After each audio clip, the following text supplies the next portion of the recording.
Bonjour, je suis Christophe. Bienvenue pour ce 44e jour du voyage au cœur de la CNV. Aujourd'hui, je vous présente la première étape de la transformation de la culpabilité. Alors cette première étape, ça va être d'accueillir tout ce qui en moi dit que je ne me suis pas comporté comme il faudrait, ou que j'ai fait quelque chose que j'aurais pas dû faire. Alors, la première chose que je vais faire, c'est que je vais vous donner un exemple concret de ma vie. Comme ça, je vais vous décortiquer le processus en même temps que je le vis. Un exemple très concret qui est encore vivant, parce que si j'ai de la culpabilité, c'est que c'est encore présent, évidemment. Sinon, il n'y a plus de culpabilité. Donc un exemple qui est encore présent pour moi, c'est que il y a quelques jours, je parlais avec une amie d'un sujet qui est assez sensible pour moi. Et je vois que, en fait, je lui ai pas dit la vérité complète sur ce que je vivais et qui la concerne.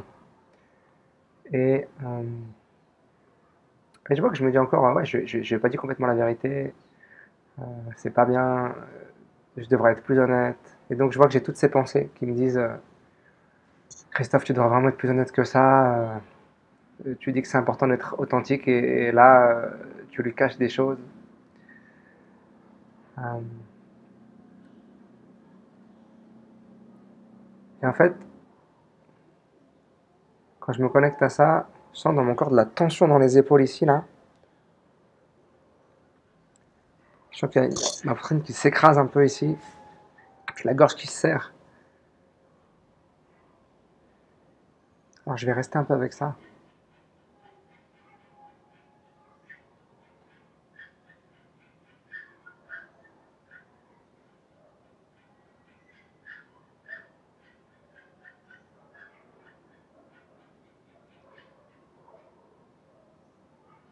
Ah, puis je vois que ça commence à bouger, que ça commence à s'apaiser un peu au niveau des épaules.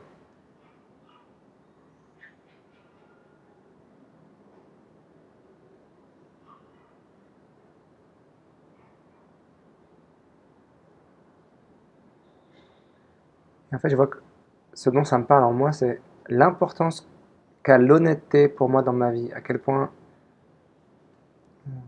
l'honnêteté, c'est un fondement des relations que je veux créer avec les gens, que je veux créer avec moi-même.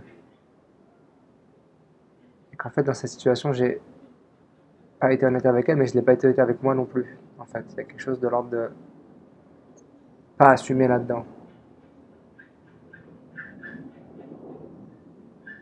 Et donc, je vois qu'il y a des pensées qui reviennent, qui disent, ah, t'incarnes même pas ce que tu dis. Tu fais des vidéos sur soyez honnête, prenez votre responsabilité, puis là, tu le fais à moitié quand tu le dis pas la vérité. T'assumes pas ce que t'as fait.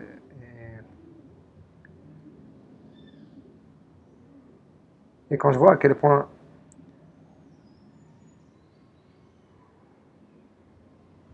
j'ai pas été honnête comme je le voudrais, je me sens super triste en fait.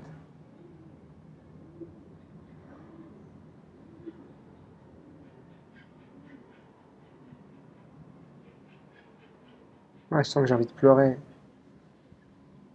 que ça s'écrase dans ma poitrine. C'est douloureux en fait, c'est vraiment douloureux.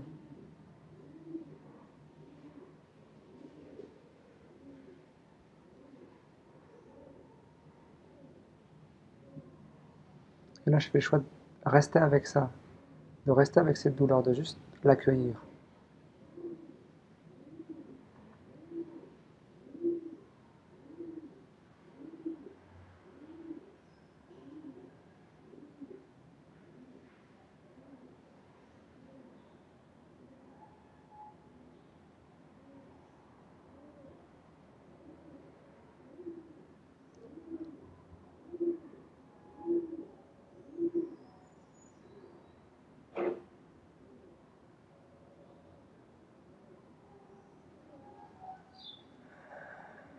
Et puis là, ça, quelque chose qui s'est soulagé tout seul à l'intérieur de moi, comme le fait que j'ai accueilli complètement cette douleur comme elle est, sans chercher à la modifier, sans chercher à pas la sentir, ça me crée du relâchement.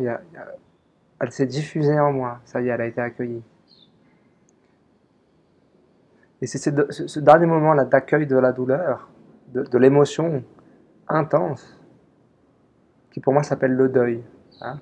Pour moi, le deuil, c'est vraiment le moment où je reste avec l'intensité de la douleur Alors ce serait même vrai pour des deuils qui ne sont pas liés à la culpabilité, hein. Le deuil avec quelqu'un que j'aimais est mort, et ben voilà, je reste avec la douleur, je vais faire le deuil.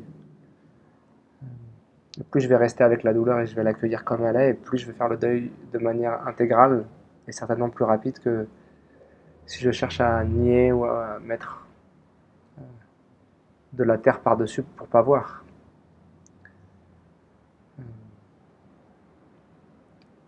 Voilà, donc je vous résume le processus qu'on vient de voir là à l'instant. L'idée, c'est que d'abord, je commence avec c'est quoi ce qui s'est passé de la situation, c'est quoi les faits. Dans mon cas, donc, j'ai pas dit à cet ami là, ce que j'estime être la vérité.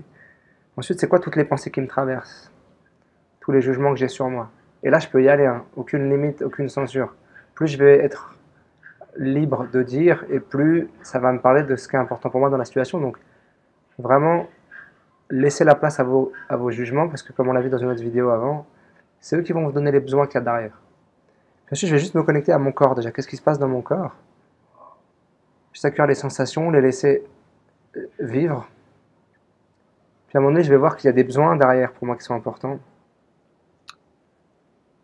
Pour moi, c'était vraiment l'honnêteté puis l'intégrité, quoi. Il y a vraiment quelque chose de l'ordre de l'intégrité là-dedans. Et puis, comment je me sens quand je vois que dans cette situation, j'ai pas nourri ces besoins de la manière où j'aurais voulu. Et le comment je me sens, c'est maintenant. C'est pas comment je me sentais à l'époque où j'ai fait. Non, non, c'est maintenant, là, comment je me sens.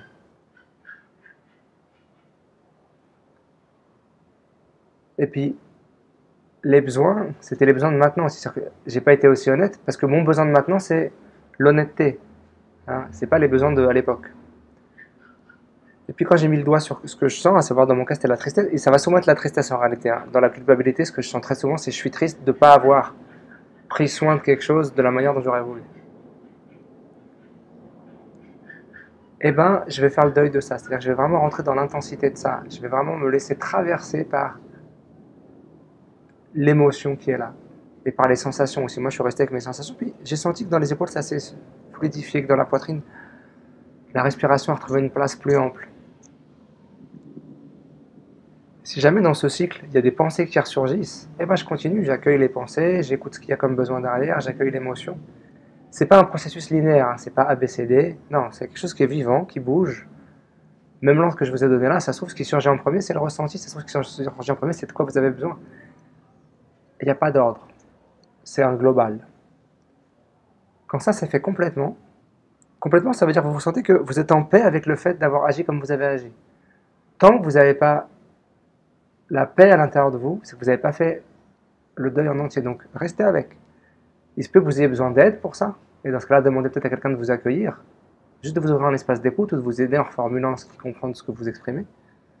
Mais vous pouvez aussi le faire tout seul. Et vous pouvez le faire sur des choses toutes petites. Hein. Il ne s'agit pas forcément toujours de prendre des gros sujets. Quand vous aurez fini cette étape, alors on peut passer à l'étape 2 que je vous présenterai demain.